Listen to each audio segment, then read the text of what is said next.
all your problems are your fault.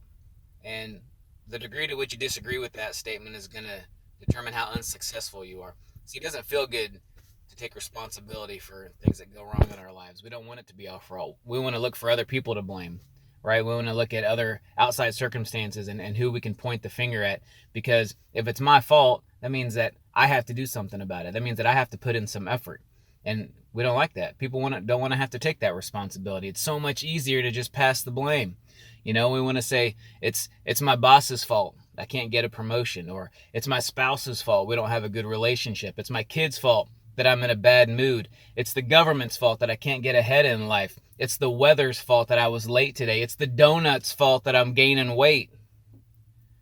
We're always looking for excuses so we can play the victim and not have to feel like it's my fault, right? There's nothing I can do about it because it's not my fault. That's what we want to be able to say. But the truth is, there's actually some truth to some of those statements. Maybe your boss is a jerk. Maybe your spouse doesn't support you. Maybe your kids do act crazy. Maybe the donut is delicious. But you know what? If your problems are always the responsibility of other people and other circumstances, that means you're going to have to wait for the whole world to change in order for your life to be better. How long are you going to wait around for that to happen?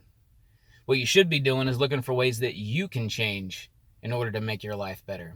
How can you take responsibility for those things?